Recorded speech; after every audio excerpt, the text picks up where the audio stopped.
This video is all about trying to give you project ideas, mostly small, manageable projects that you can complete fairly quickly. I'm shooting this video about 2 months before Christmas, and in terms of workshop schedules, that's really soon. But most of these projects are not specifically Christmas themed, so they would work equally well as birthday presents or other sorts of gifts for people, or just things you want to build. And finally, every one of the projects that I'm going to show you is one that I've built right here on this channel.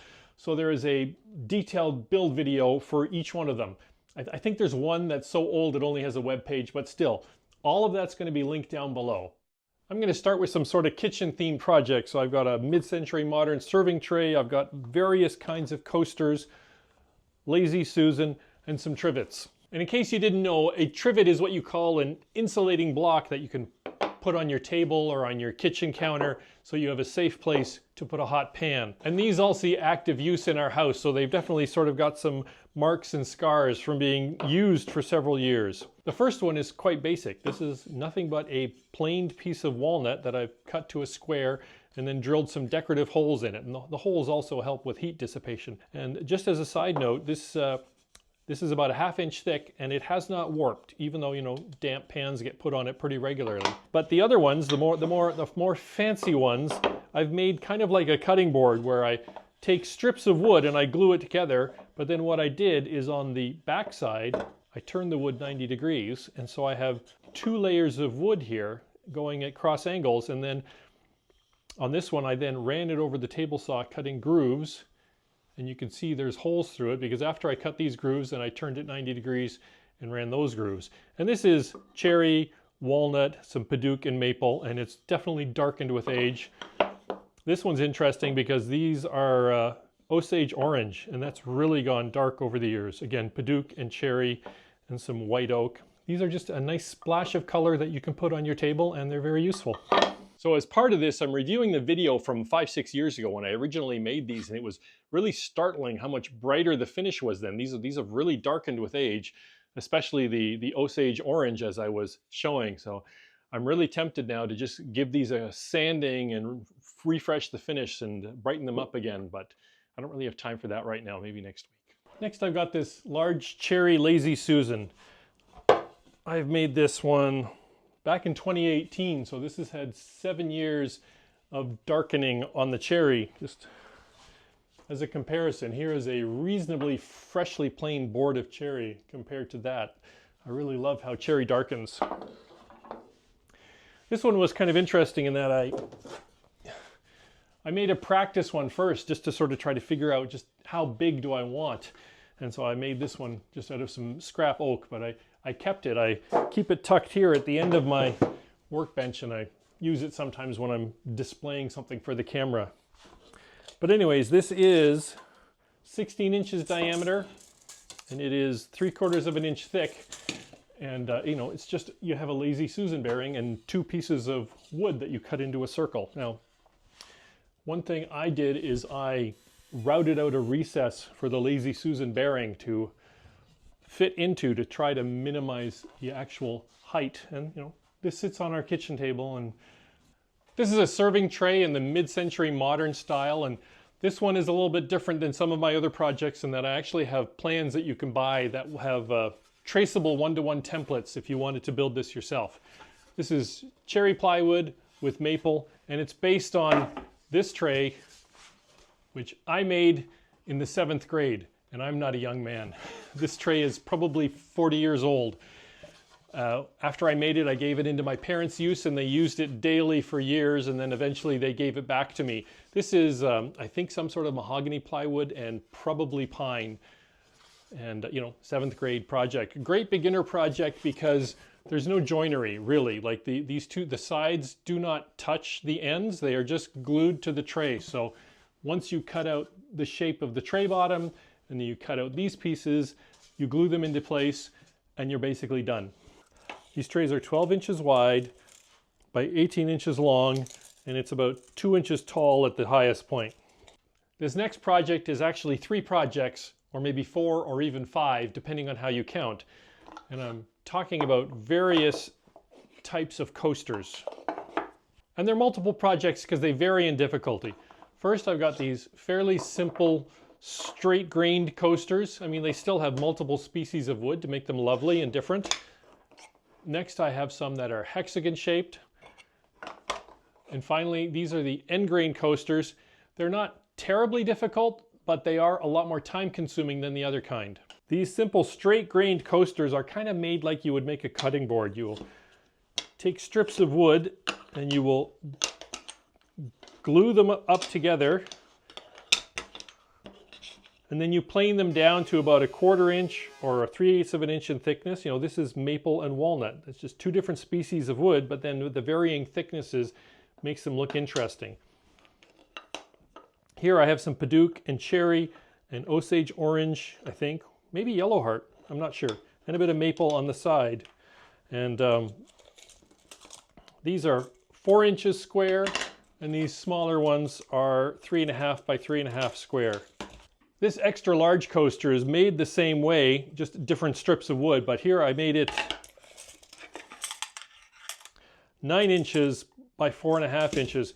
And I have this one on my desk, and this is large enough that I can have a glass of water and a coffee cup side by side. And you know, it's lovely, I just like it. These hexagon coasters are also made by gluing up strips of wood together and planing them down to about 1/4 inch of thickness. And then I take them over to the miter saw, where I think it's a 60 or a 30-degree angle that you cut in order to get the 6 sides. And next I've got these very unique end grain coasters. Here's another one where I had different species of wood. And the idea is that you just take strips of wood and you will glue them together in chunks and then turn it and glue some more in chunks and turn it until you have this large 4x4 glue up of wood. You can just see the different chunks of wood that were glued together to make this. And once you have that, again, you are slicing off pieces in 3/8 or 1/4 inch thickness, and then a lot of sanding and finishing. And once you've made your set of coasters, you could tie it up in a ribbon and give it as a present and you're all set. But you could also take it a step further and make a little box that goes with it.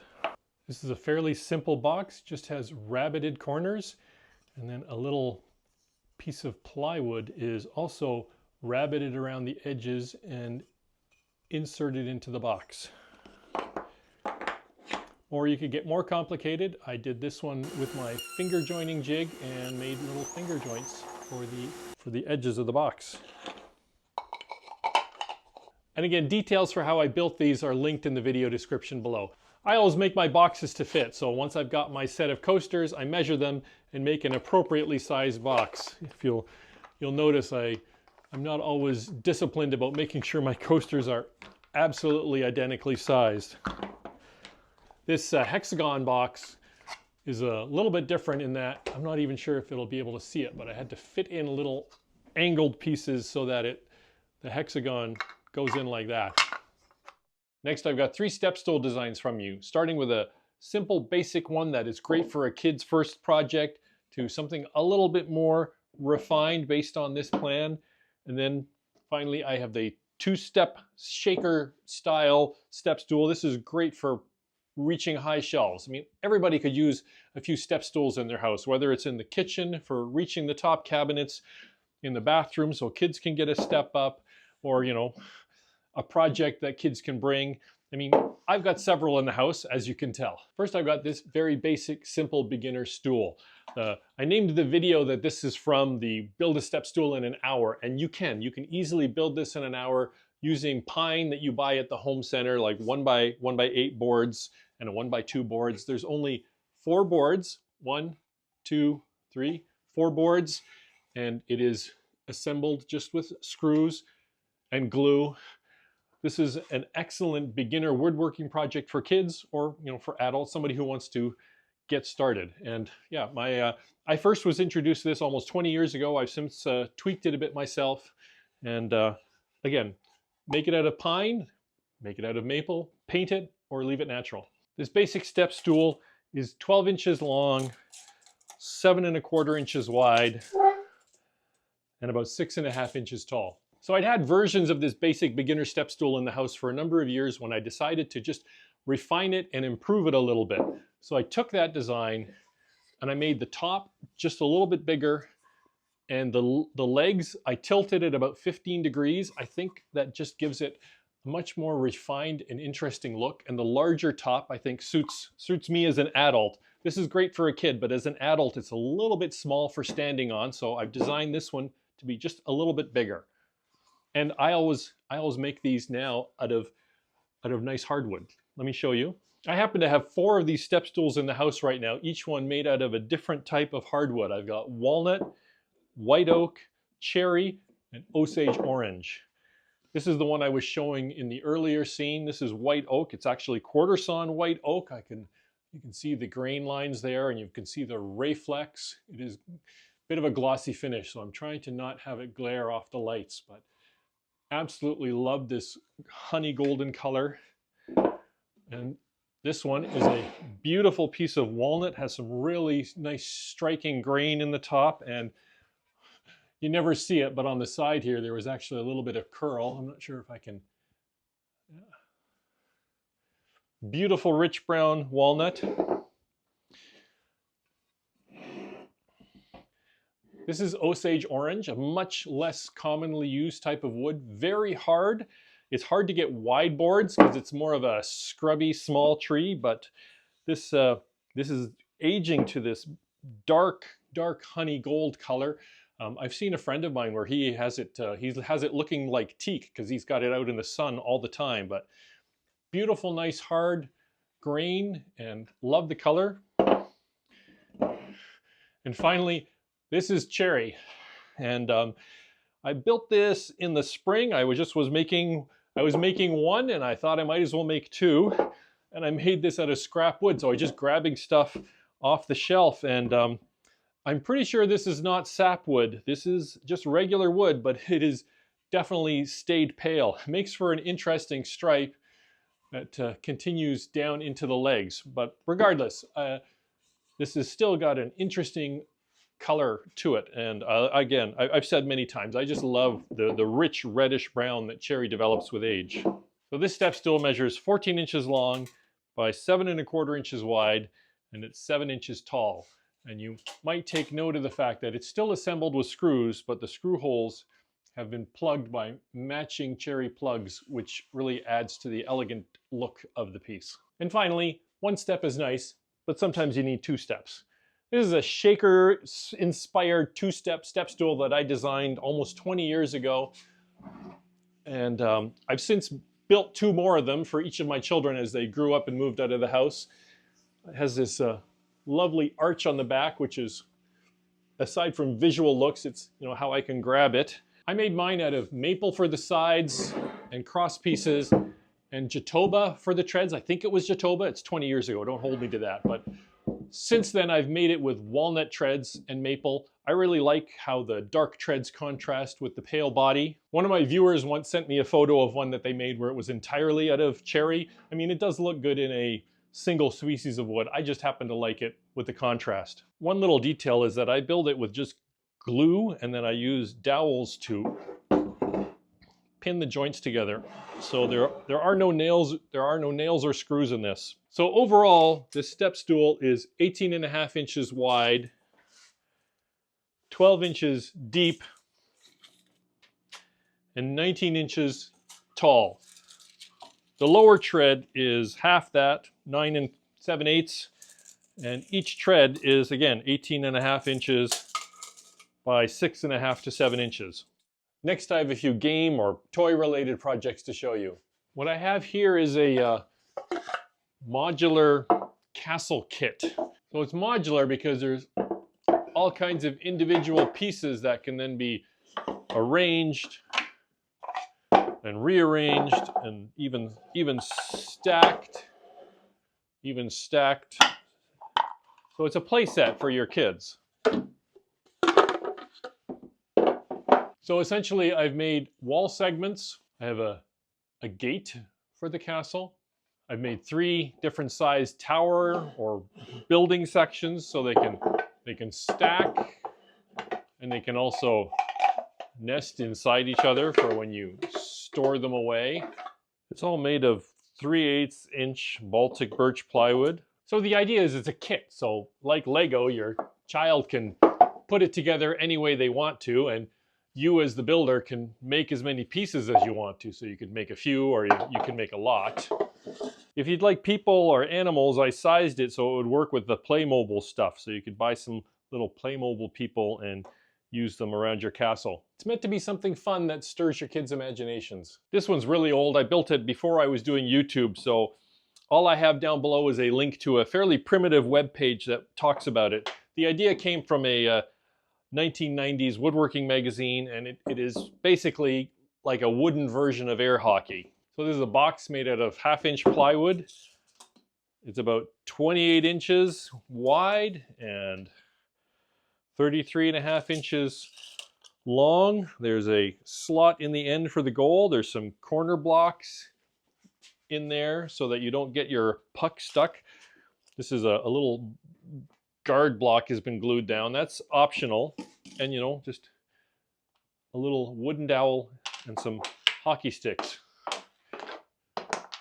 Make up your own rules, and it's really hard to demonstrate this when I'm by myself.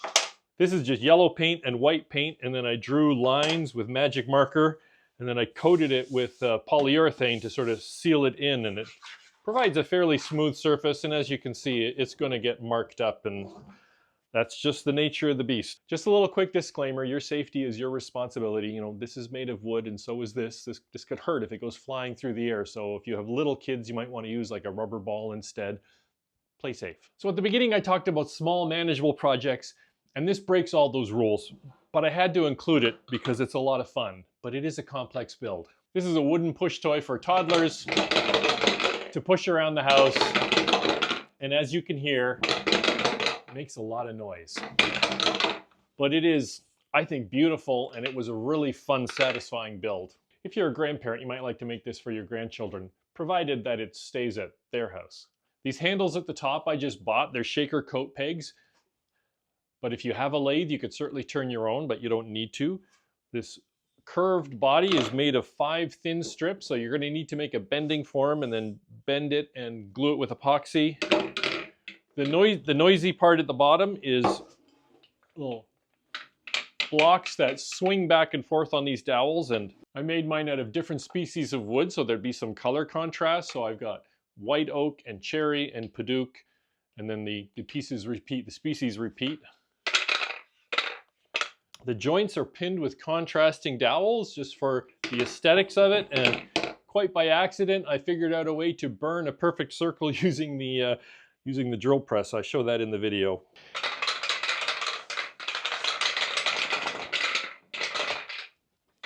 Definitely not for everyone, but I really had fun building it. In fact, I've made 2 of them over the years. Next, I have this shut the box game. This is an old party game where you roll dice, and then depending on the numbers, you will knock down pieces that correspond to the numbers. And you know, if you manage to knock all of them down, then you have shut the box. And then you hand it to the next person at the party and let them do it. I chose to fancy it up by making it out of bloodwood. I glued in some fake suede for the bottom. These blocks are made out of maple. And I made a top for it that nicely closes it away so you can put it on the shelf when you're finished. I made mine so that it is 11 1/4 by 9 1/4, and it's 2 inches thick. I made it big enough so that there's room for the dice to fit into there, but it could be a much smaller thing if you then roll your dice somewhere else. So I wanted to show you this dice tower, but I can't because I built it for my son and he's moved out. But I really like it. If you're into board games or things, then you roll dice a lot. And so a little while ago, it was quite trendy to make a dice tower where there are little baffles that you drop the dice and they will knock through and then come rolling out. I made mine a little different, that I have a piece of plexiglass on the front so it's see-through, so you can see the dice as they hit the different paddles and tumble. And it has fabric on the bottom for them to land on, and the whole thing folds down and nests together. It was a fun project. I think it turned out really good. And yeah, you'll have to watch the whole build video if you want to see more details. The next few projects don't fit into any one category. This is a laptop stand. I built mine with cherry, but I've also built one for my son that was just out of a pine board from the big box store. I've added holes for decoration and also ventilation. It is simply held together with a dado. The idea is that this goes on your desk, and then you take your laptop and you put your laptop there, and then you have a separate keyboard and mouse, and this is holding your laptop screen at a much more ergonomic height for when you're working at a desk. These little things are called book page holders, and you fit your thumb through the hole, and the idea is that you're reading a book. Now you can easily hold things open with one hand. My daughter-in-law asked me to make several of them last Christmas, and that was the first I'd heard of them. I came up with several different designs, including, you know, Batman or something, and these are like knock them out in an evening, and they're stocking stuffer type projects. And speaking of Christmas, let me show you these. These are Snowflake Ornaments to hang in your Christmas tree or to decorate your house with. And yes, these kind of also violate the small manageable guideline that I'd have. They are a little bit more challenging. They're kind of like those end grain cutting boards I mentioned earlier. You start with strips of wood, you have to do a bunch of decorative, specialized angled cuts on them, and then you glue them together into a six-sided star or snowflake. And then you end up with a block like this, and you slice them off, and then lots of sanding and finishing, and then you end up with a whole bunch of beautiful Christmas ornaments. And if you mix up the wood species like I do, then you can make them really interesting. Here's one where I really made it challenging by putting together a whole bunch of different wood species. Very challenging, and really something like this or this is much easier and still looks really nice. And this final project that I'm going to show you is what I call a nesting beach chair. It's also known as a festival chair, and as you can see, it's quite skinny, packs flat for storage and transport. And when you get to the beach or to the field where you want to sit, you pop the back up, or the seat, turn it around, and it slides in, giving you a place to sit. It's a fabric back, so it's quite comfortable for your back because it's got some curve and give to it. You do need a little bit of stitching on the edge of the fabric, but it is simply stapled into place, so there's nothing else fancy with the fabric.